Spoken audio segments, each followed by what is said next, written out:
Mister देवाय कार्तिक ठाकूर, हा हा हा, it's fun to watch your last battle. राजकडे बघत, बघ रे ए मूर्खा, बघ जमतंय का तुला ह्या मृत्यूच्या सौदागराशी प्रत्यक्ष भिडणं. हा हा हा. त्या सगळ्या रूममध्ये क्षणात कोलाहल माजून गेला होता. समोरच्या स्क्रीनवर आपण काय बघत आहोत हे कोणालाच कळत नव्हतं. धरती हादरवून सोडणारे प्रचंड मोठाले स्फोट, अस्मानीला पोचलेल्या अग्नीच्या भगभगत्या ज्वाला, काळ्या धुरांचे प्रचंड लोट, सगळीकडे आक्रोश आणि विनाशच.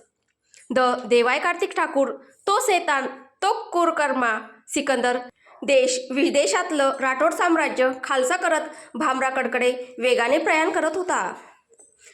राठोड खानदानाच्या पेट्रोलियम कंपन्या, पोलाद उत्पादन कारखाने, टेक्स्टाईल्स मिल्स, शिपिंग कंपन्या, त्यांची ऑफिसेस, बंदरात उभ्या असलेल्या शिप्स, इम्पोर्ट एक्सपोर्टचा बिझनेस, त्यांच्या मालकीचे मॉल्स, देशविदेशातील प्रत्येक ऑफिस, हेड ऑफिस, हेडक्वार्टर, त्यांची सगळी प्रॉपर्टी, बंगले, फ्लॅट, फार्म हाऊसेस, सगळं जाळत येत होता देवाय. चोहोबाजूंनी विनाशाचं तांडव माजवत आपला शेवटचा पडाव टाकायला भामरागडला वेगाने पोहोचत होता देवाय. सारा देश त्यावेळी द देवाय कार्तिक ठाकूर निर्मित भूकंपाचा अनुभव घेत होता. प्रत्येक 5 मिनिटांनी राज्याची एक इंडस्ट्री, एक प्रॉपर्टी बॉम्बने उडत होती. देशाच्या प्रत्येक कानाकोपऱ्यातून त्याचं कण अस्तित्व मिटवत देवाय भामरागडच्या दिशेने पुढे जात होता. जेव्हा तो भामरागडच्या धर्तीवर आपलं पहिलं पाऊल टाकेल, तोपर्यंत त्या अहिरावणचं जगाच्या नकाशावरचं अस्तित्व तो इतकं नगण्य करून टाकणार होता की त्याला आपल्या पायाखाली एका क्षुद्र किड्यासारखं रगडून मारून टाकलं जाता येणार होतं. काही तासातच अब्जो रुपयांचा चुराडा करून टाकला होता देवाईने आणि अजून करतच चालला होता. एका मल्टी बिलिनियरला रस्त्यावर आणण्यास तो इतका उतावीळ झाला होता की त्याने राजचे जे जवळचे मित्र, हितचिंतक होते, जे त्याला संकटकाळी काही मदत करू शकत होते, त्यांनाही पार उद्ध्वस्त करून टाकलं. देवायला राजला अगदी धुळीस मिळवायची होते. तिथे आपल्या इंटेलिजन्स टीमच्या हेडक्वार्टरमध्ये बसून राज समोर लागलेल्या मोठमोठ्या स्क्रीनवर हा सगळा विध्वंस बघत होता. त्याची सगळी संपत्ती, सगळंच अस्तित्व त्याच्याच डोळ्यासमोर राख होत होतं. वेडा झालाय का ठाकूर, राज जोरात आक्रोशला. एरवी शांत संयमी असणाऱ्या राजने सुद्धा आता आपला संयम आणि विवेक गमावून टाकला होता. आधीच देवायबद्दल पराकोटीचा द्वेष होता, आता त्यात भरच पडली होती. राज संतापाने, तुला सोडणार नाही मी ठाकूर, तुला संपवूनच दम घेईन. I will kill you, you bastard. प्रतिशोधाने राज नुसता आडवा उभा पेटला होता. राजच्या रागाला आता कुठलीच सीमा उरली नव्हती. पाठीमागे खुर्चीवर बसलेले रानासा आणि त्यांच्या पाठीमागे उभा असलेला भोला, दोघे हे सगळं दृश्य बघत होते. रानासांचा कंठ दाटून आला होता. आपल्या पुरख्यांची सगळी संपत्ती नष्ट होताना बघून रडले ते ढळाढळा. विरजा जोशी रानासा मनातच चरफडले. सगळा जगातला संताप त्यांच्या मनात दाटला होता. स्थळ मुंबई. तिथे मुंबईत बसून सर्जेराव सुद्धा टीव्हीवर हा सगळा विध्वंस बघत होते. त्या क्रूरकृत्याचा आतंक बघून त्यांचाही आत्मा थरकापून गेला.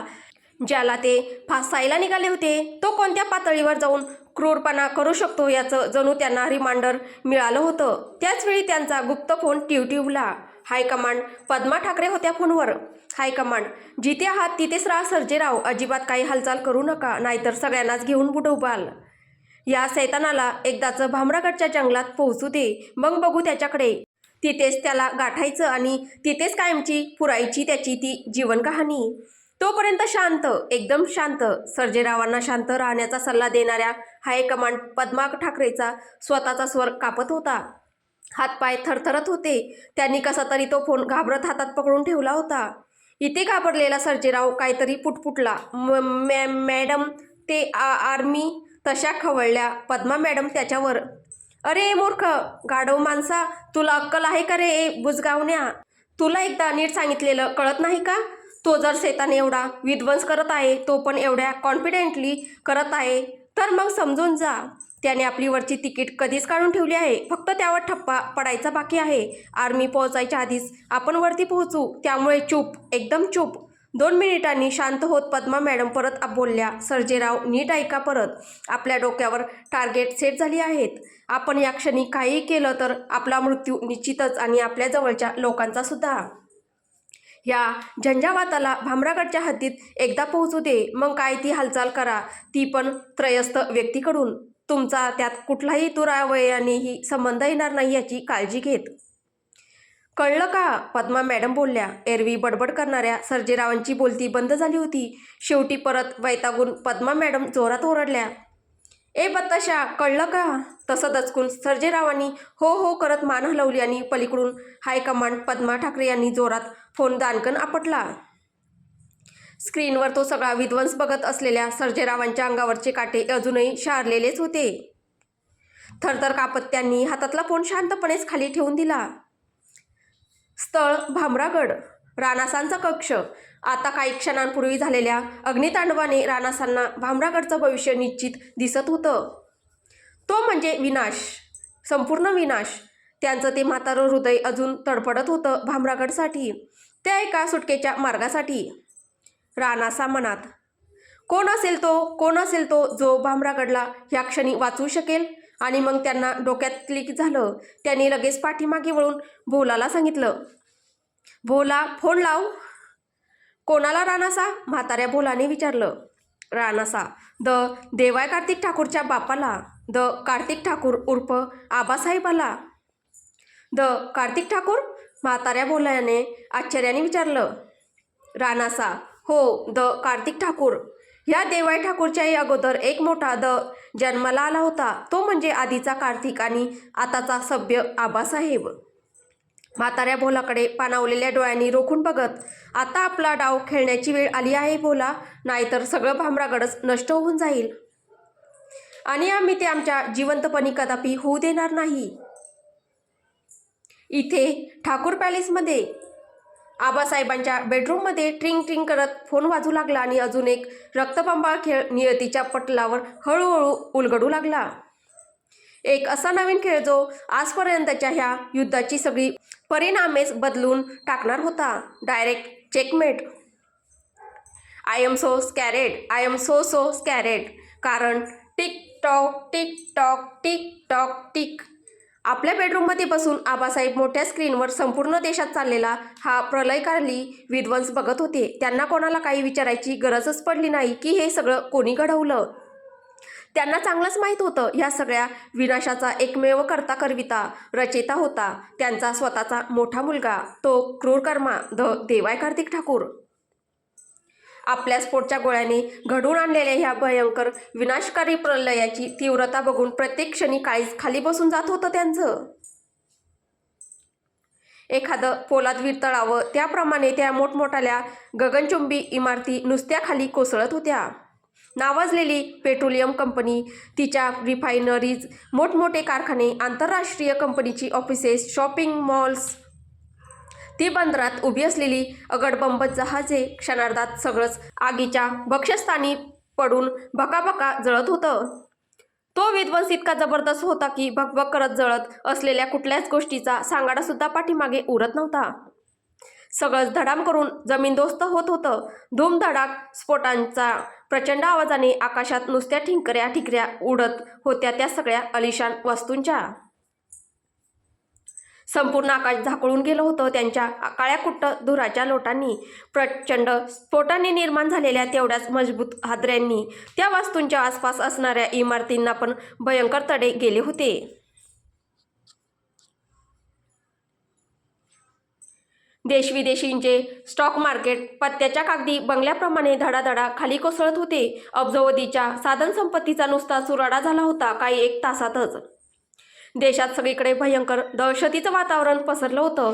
सामान्य जनता, सरकारी यंत्रणा सगळेच रडकुंडीला आले होते. तरी पण मीडियामध्ये कुठेच त्याचं नाव दिसत नव्हतं की साधा दुरान्वयाने त्याचा उल्लेखसुद्धा आढळून येत नव्हता. त्याने घडवलेल्या ह्या महाप्रलयंकारी भूकंपाचे पडसाद इतक्या दुरूनही आबासाहेबांना जाणवत होते. पण तरी तो स्वतः कोठेच दृष्टीपथात नव्हता.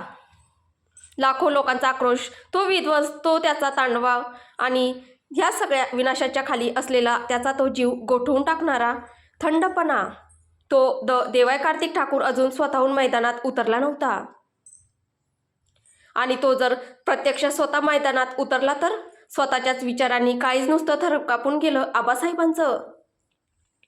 अजूनपर्यंत त्याच्या त्या क्रोधाने एकही मनुष्यबळी घेतला नव्हता, पण तो जर मैदानात उतरला तर खरंच धक्का सहन न होऊन उभे असलेले आबासाहेब धाडकन सोप्यावर खाली कोसळले.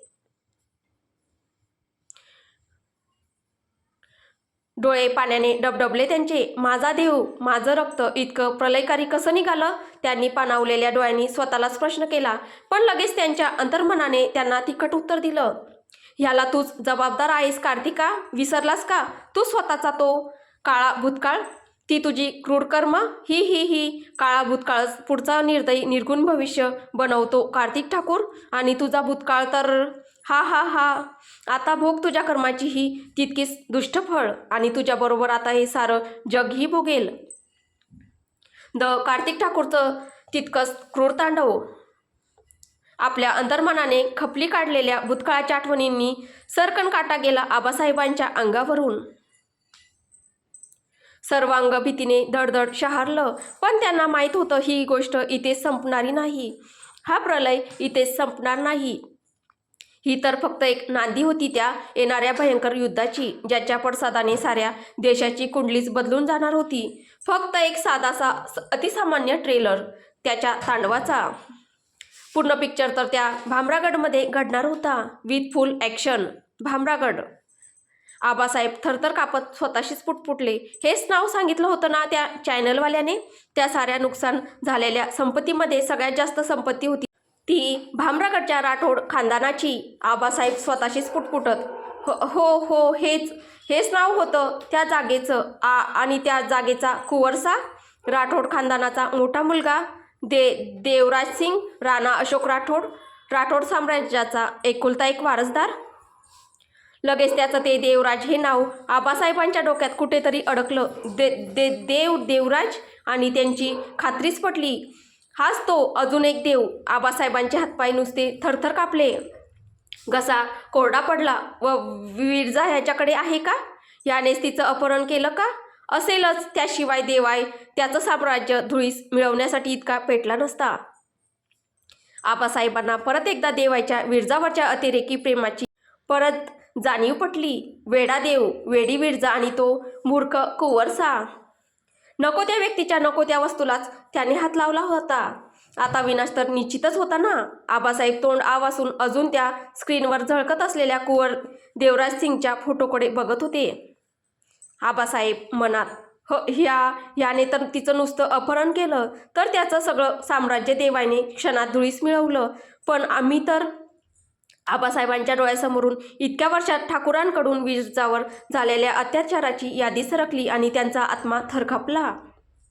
आनंदीकडून भरपुरुषांच्या बाजारात विरजाच्या इज्जतीचा मांडलेला लिलाव, किंजलने जेलमध्ये विरजावर केलेल्या अत्याचाराची निर्गुंदा, इथे पॅलेसमध्ये विरजाचं केलेलं अपहरण, तिच्या व देवाईच्या बाळाला मारायचा केलेला दुष्ट प्रयत्न, हॉस्पिटलमध्ये जिजींनी केलेला तसाच मूर्खपणा, सगळं तराळलं त्यांच्या डोळ्यांच्या समोरून.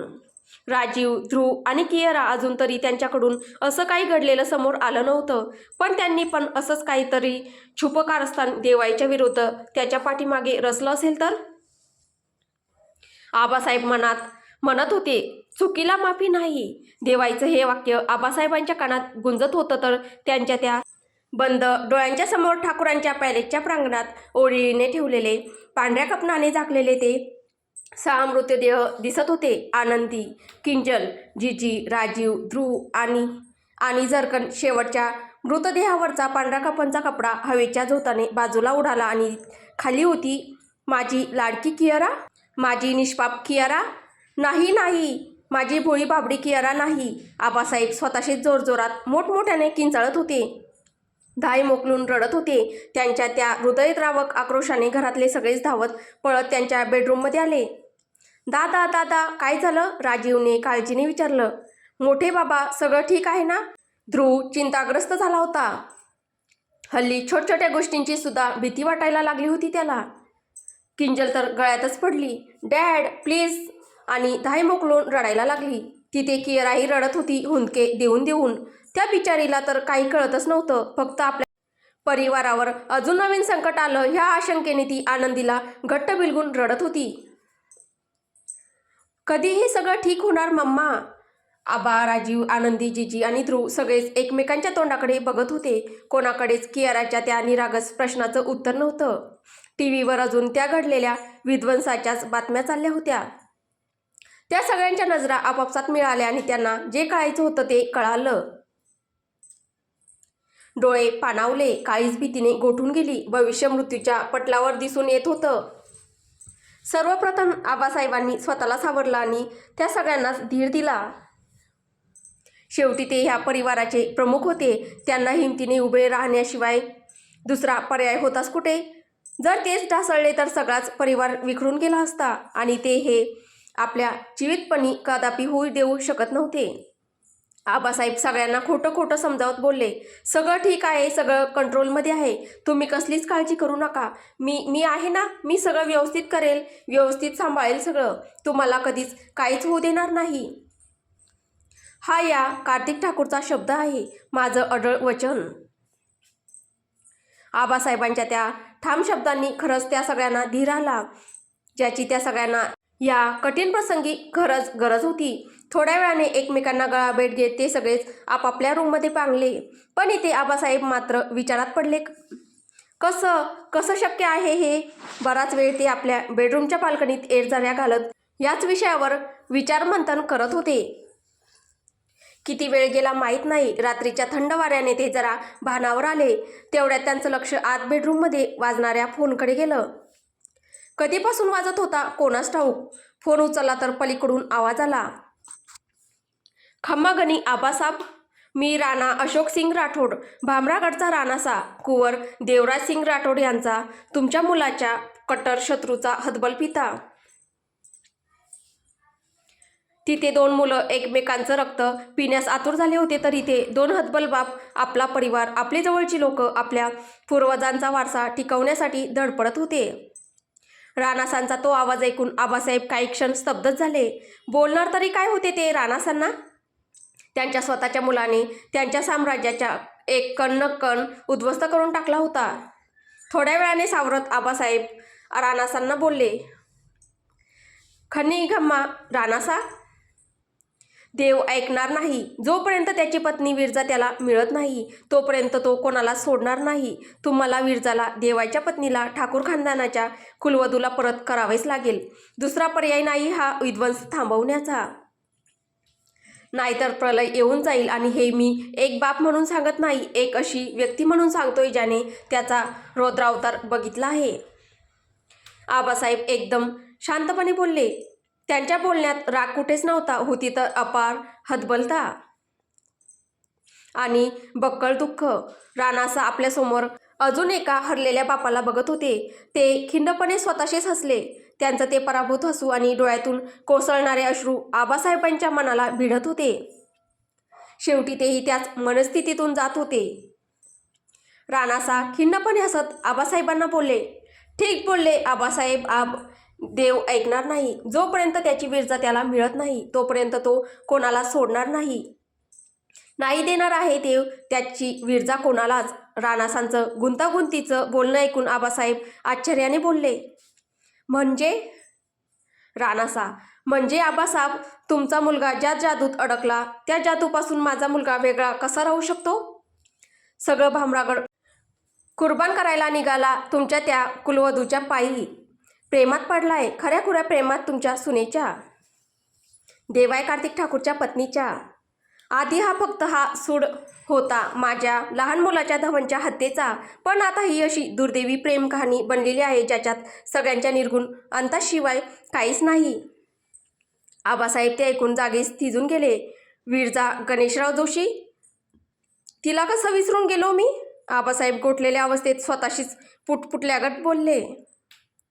या सगळ्यांची सुरुवात तर तिच्यापासूनच झालेली आणि अंतही तीच करेल. राणासा बोलले. म्हणजे? काही न कळून आबासाहेबांनी विचारलं. आम्ही तुमच्या सुनेचा वध करणार आहोत. ह्या युद्धाचं मूळ कारणच आम्ही नष्ट करणार आहोत, राणासा बोलले. तसे आबासाहेब जोरात ओरडले, राणा, ती स्त्री आहे, गरोदर आहे, आमच्या घराण्याचा वंश वाढतोय तिच्या पोटी. हिम्मत पण करू नको तिला हात लावण्याचा, नाहीतर देवाय ठाकूर तर देवाय ठाकूर. उद्या त्याचा बाप हा कार्तिक ठाकूर तुमच्या त्या भामरागडवर आगीसारखा कोसळला ना, तर राख ही मिळणार नाही तुमच्या त्या भामरागडची. कार्तिक ठाकूर विजेसारखे कडाडले राणासांवर, तरी पण राणासा शांतच होते. ते आबासाहेबांना बोलले, आबासाहेब, आम्ही राजपूत आहोत, राणा संघाचे वंशज.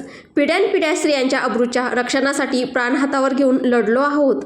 पण जेव्हा प्रश्न पापपुण्यापेक्षा आपल्या लोकांच्या अस्तित्वाचा येतो, त्यांच्याप्रती असलेल्या आपल्या कर्तव्याचा येतो ना, तेव्हा पापपुण्यापेक्षा खडतर कर्तव्याचं पारडं जड पडतं.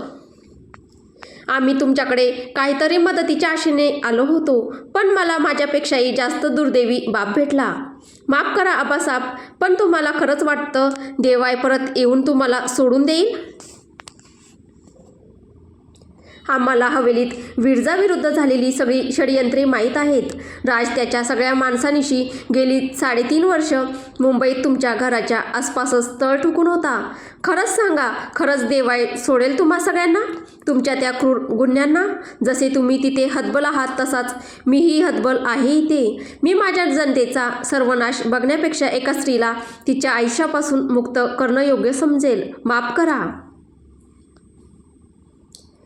लाखोंचा जीव वाचवण्यासाठी विरजा जोशीला मरावंच लागेल. हेच योग्य आहे सगळ्यांसाठी. आबासाहेब आपल्याच धुंदीत पुटपुटले, तुम्हाला खरंच वाटतं राणाजी, विरजा जोशी मेल्याने सगळं ठीक होईल? मग तुम्ही आपल्या दोघा मुलांना अजून नीट ओळखलं नाही आजपर्यंत. उलट त्या विरजा जोशीला काही झालं तर तिच्या नुसत्या नखाच्या टोकालाही धक्का बसला तर हे दोघे देव अख्खी पृथ्वी जाळून टाकतील. आता फक्त भामरागडच धोक्यात आहे राणासा, उद्या सारं जगच धोक्यात येईल. आबासाहेब जे म्हणत होते त्यात काही खोटं नव्हतं, सत्य परिस्थिती होती ती. त्या दोघांचं विरजाप्रती असलेलं वेडेपण त्या दोन्ही बापांनी अनुभवलं होतं. विरजा जोशीला मारलं जाऊ शकत नव्हतं, कदापि नाही. मग कोण? आपल्या कापऱ्या आवाजाने राणासांनी आबासाहेबांना विचारलं, आणि तोच प्रश्न आबांच्या डोक्यात घुमला. मग कोण? तसे त्या दोघांना एकत्रच जाणीव झाली आणि त्यांच्यात दाटलेल्या शांततेनेच त्यांच्या त्या अवघड प्रश्नाचं उत्तर दिलं. पण त्या भयंकर प्रश्नाच्या तेवढ्याच भयंकर उत्तराने त्या दोघांची काळी जागची गोठून गेली. आत्मे थरथर कापले, हातातले फोन खाली गळून पडले. थरथर कापत त्यांनी एकदा आपल्या लाडक्या मुलांच्या प्रतिबिंबापुढे बघितलं. राणासा राजच्या काढलेल्या भित्तिचित्रापुढे उभे होते, तर आबासाहेब देवायच्या MBA पास आऊट झालेल्या त्यावेळच्या फंक्शनच्या वेळी काढलेल्या फोटोच्या समोर. किती खुश होता देव! आबासाहेबांच्या एकदम गळ्यात गळे घालून हसत होता, वारंवार म्हणत होता, I love you dad, I love you so much. चेहऱ्यावर खूप कमी वेळा दिसणारं ते दुर्मिळ स्मित शानदारपणे झळकत होतं त्याच्या. आबासाहेबांनी आपल्या थरथरत्या हातांनी तो फोटो उचलला आणि डबडबलेल्या डोळ्यांनी बोलले, आय लव्ह यू टू माय बच्चा, माय सन. खूप प्रेम करतो रे हा बाप तुझ्यावर, पण हे जग तुझ्यासाठी नाही आहे देवाय.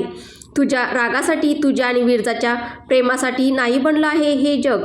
मला माफ कर माझ्या मुला, पण तुला इथून गेलंच पाहिजे. आबासाहेबांनी रडत रडत फोटो खाली उपटा ठेवून दिला. इथे भामरागडमध्ये राणासा पण आपलं रक्तबंबाळ काळीच थांबून बसले होते. पिता म्हणून ते नक्कीच आणि नेहमीच कमी पडले होते राजच्या बाबतीत, पण इतके क्रूर कधीच नव्हते की स्वतःच्या स्फोटच्या गोळ्याचा.